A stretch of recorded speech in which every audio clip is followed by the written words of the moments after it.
Hello, everybody, and thank you for tuning in to the Liberty Report. With us today is Daniel McAdams, our co-host. Daniel, good to see you. Happy Thursday, Dr. Paul. How are you? I'm doing well, thank Good, you. good. Going to solve our problems. Now, we don't have a real long program today, but you never know. But it's very. Oh yeah, you might get long-winded. You might get long-winded. Yeah, I got coffee. Yeah, that's usually good. If it sounds interesting to us, maybe it'll be interesting to somebody else. We can But hope. anyway, and it's not brand new, but it's a different type of approach. We're going to talk about the head of the CDC. She deserves a little bit of a critique. Yeah. You know, one thing that has come up that I hear people ask me, well, how does a guy like Fauci get hired? And I don't really have the answer. Now they're trying to fire him. You know, there's a group in Washington says he should go. But the big question is how do they get hired? Because it's a lot easier not to hire him than it is to fire somebody like that. But I would think that they should think seriously about this with Walensky in there. She just shouldn't be hired. Yeah. But she's moving up, and we will be talking about her because she was, I guess, proposing her budget before the committee yesterday. And I'm sure they want more money. I wonder if she's making as much money as Fauci made. Not quite, probably. But It couldn't be as much.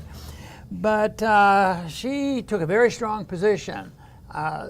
The kids have to wear masks. Yeah. I don't think she flat out said, well, she didn't get into the statistics and all.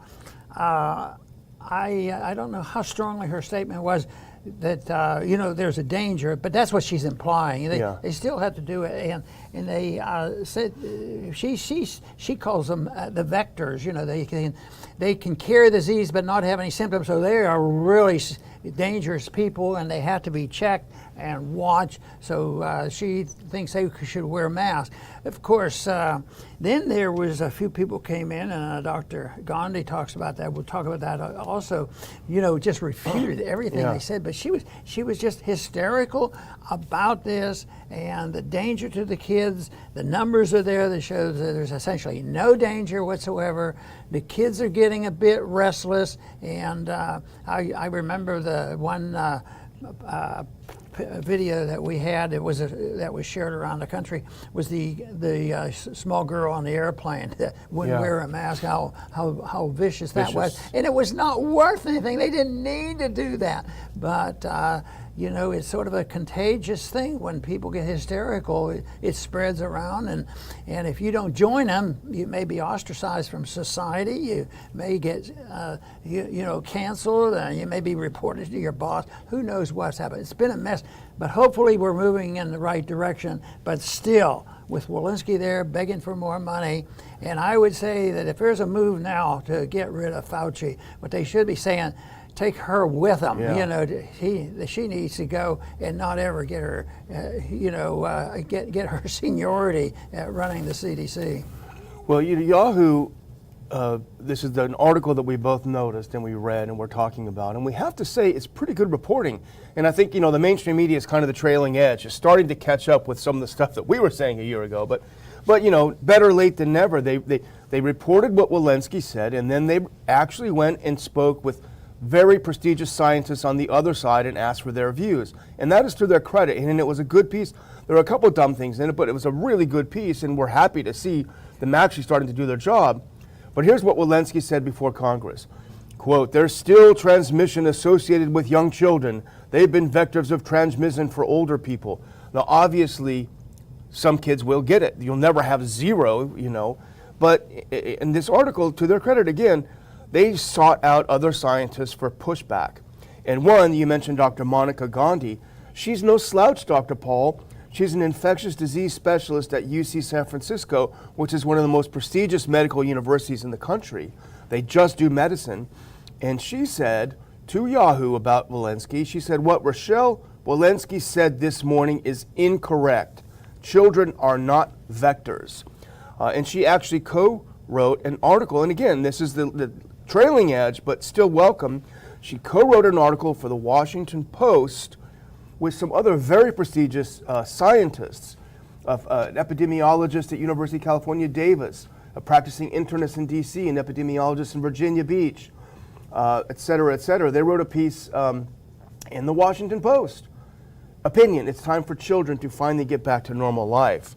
So, and I'll have some quotes from it later, but it's great that we're seeing a little bit of pushback in the mainstream.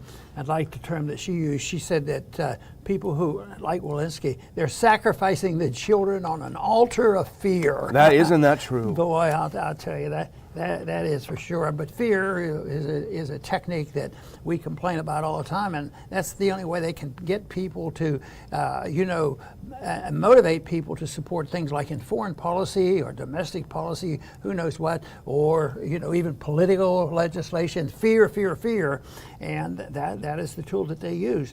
But then when you look at these statistics, the risk of a child getting is 0.00007% chance of getting it. Amazing. And that's indoors. Outdoors, you can't even measure it. It's so impossible. But they still have to wear those masks, and just with the whole country moving away from her, you wonder how she can get away with this. Even she's not getting, like you already pointed out, that this article was fair and balanced. At least gave two sides of it. So, and the people are waking up, and there's celebrations when people can get together again and go to a baseball game. So I don't know how they get away with it, because the tide is turned against them, and maybe we could argue there's less fear today. Why don't you get an open mind about this and treat kids in a much better way? But when you corner a wild animal, they're at their most dangerous, I think. But here's a couple of clips that I just wanted to put up, a couple of quotes from the Washington Post article about kids. Let's put up that first one if we can. She said, overall, the risk to children is just too low to justify remaining restrictions they face. Somewhere between 0.1 and 1.9% of COVID-19 infections in children result in hospitalizations, and that's likely an overestimate, given that recent studies, and they link to them, suggest that approximately 40% of pediatric COVID-19 admissions were misclassified. And then they go on to talk about the risk of them developing this inflammatory condition with effective treatments is less than 1 in 1,000. And this is something that the virus has claimed the lives of nearly 400 children in 17 months, which is lower than estimated deaths among children in recent influenza season. It's actually killed less kids than normal influenza, which is very, very good news. And one more little tiny clip, do that next one if we can, from the same article, Washington Post, if we can put that up. And this underscores what you just said, Dr. Paul. On average, fewer than 0.01% of Americans are currently infected, and the chance of an asymptomatic person transmitting to by close contact is about 0.7%. That yields a scant 0.00007% chance that any close contact will transmit infection to a child. Yet that contact is outdoors, as you said, Dr. Paul. That risk appears to be even more than 1,000 times lower than that 0.0007. And then it's very easy to come up with other statistics of dangers to kid. Swinging on a swing sometimes can be pretty dangerous, or just a ride to school or ride on a bicycle, all these kind of things. So it's way out of proportion to what they should be doing. They shouldn't say, well, we'll never talk about it or be concerned about it. But they have the evidence now. Lighten up a little bit. Let the kids be kids, but that's starting to change, and I'm always impressed with the stuff. When they finally come around, they do it, and they cause a lot of harm, the people rebel, and then they finally come up and they say, okay, we're going to change the rules. And then they change the rules. Well, in September, we're going to let you do this. Yeah. Why don't you do it now? Yeah. Just do it. Yeah, it's all about power. When people are being harmed, when you see someone being hurt or harmed, we get upset, we get irritated because we have an internal sense of justice. But when we know that someone is abusing children, I know you feel the same way, Dr. Paul. You've got lots of kids and grandkids. It makes you furious. It makes you really furious. And this is exactly what this is. And this is from the Yahoo article. This week, Children's Hospital in Colorado declared an emergency over the mental health of children. The chief physician at the hospital said, our kids have run out of resilience. The tank is empty. And I'm going to show a clip. This is very emotional, but this shows this is child abuse. Here's a child being forced to put her mask on. to go to school. If we can cue up that clip and listen to that first few seconds of it. Go ahead. Go, Mommy.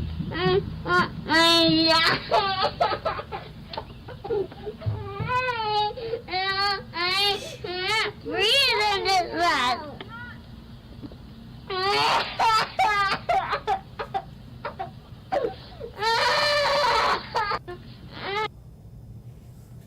Yeah, Mommy, I can't breathe in this mask. And you see the school bus out there waiting for her. That is, if that's not child abuse, In the land of the free and the home of the brave. I don't know what is. And we have people intimidated, the authoritarians, and another word for the authoritarian is a thug. Yeah. And these kind of people are sometimes more evil and sinister than the thug on the street. At least the thug on the street, you know what he's coming and doing. These people come with good intentions. They're going to take care of these kids. Yeah. So, but this is thuggery.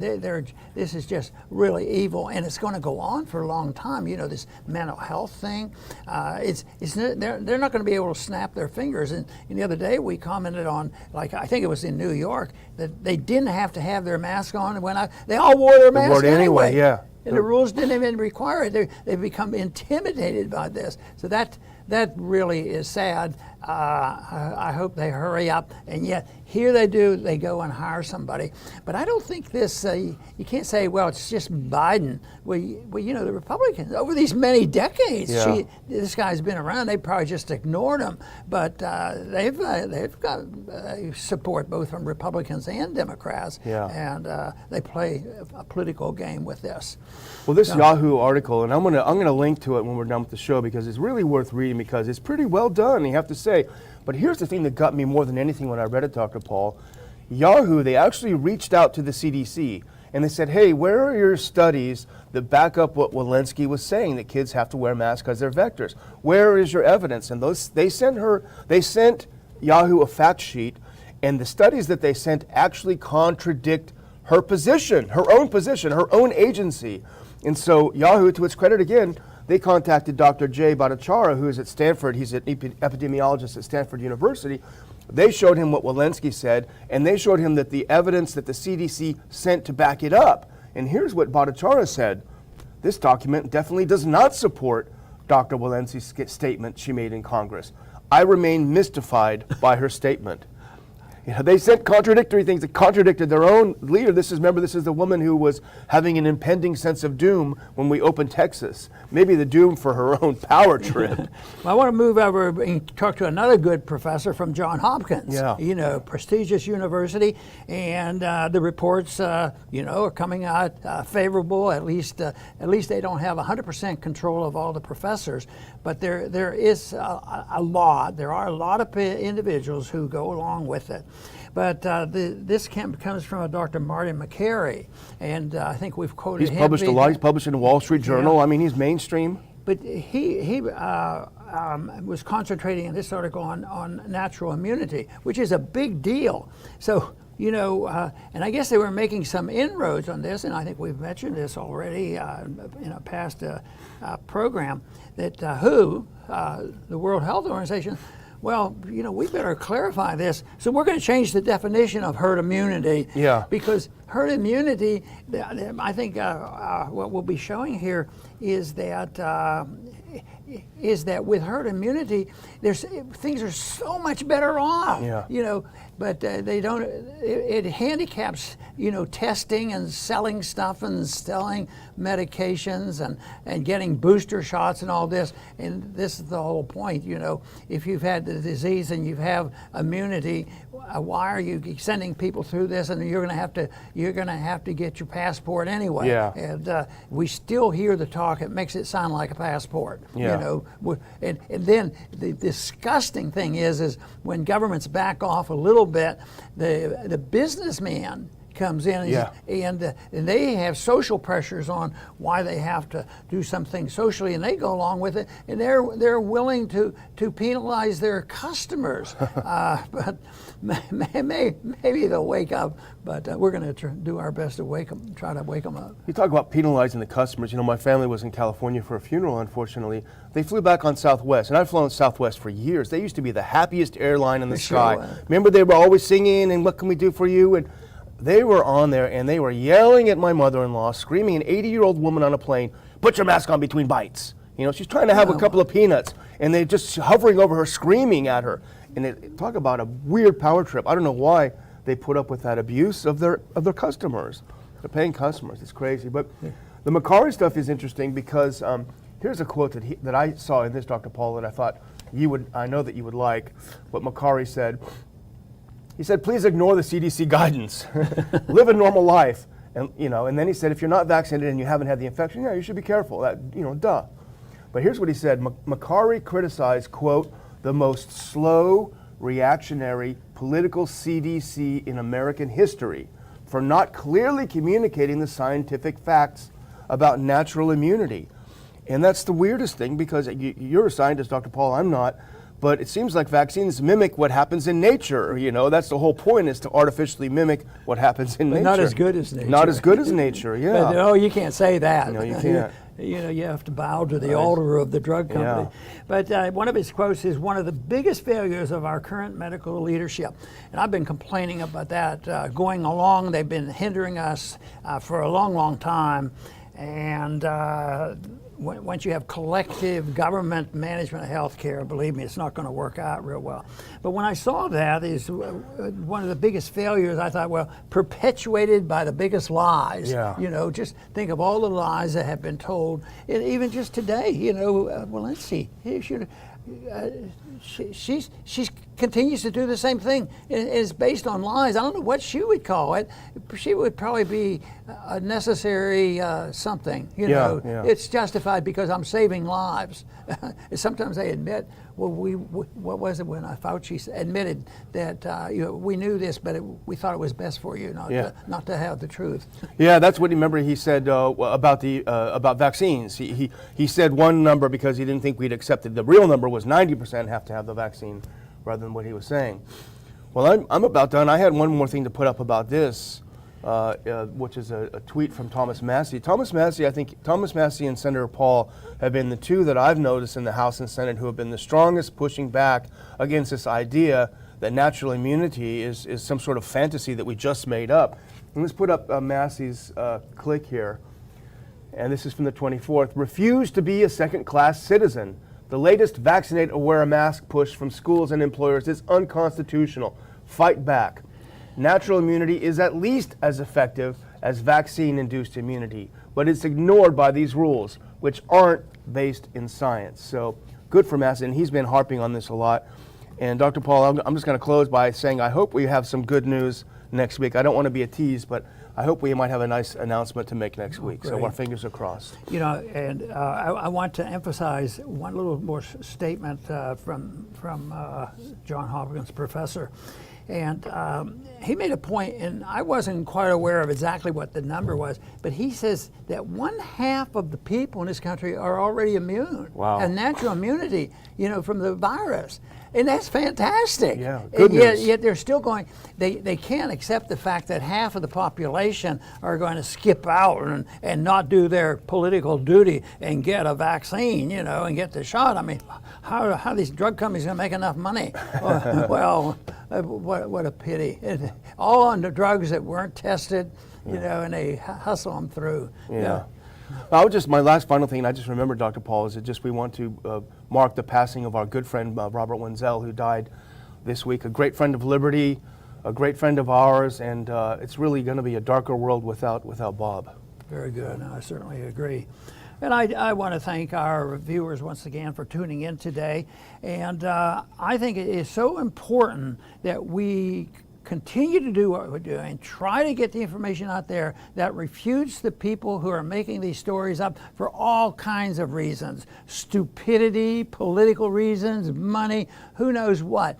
But it seems like the last thing that they seem to be seeking, except for our friends who come up here and they admit the truth. And we were so pleased to see this article coming out of Yahoo and supported by the Washington Post editorial.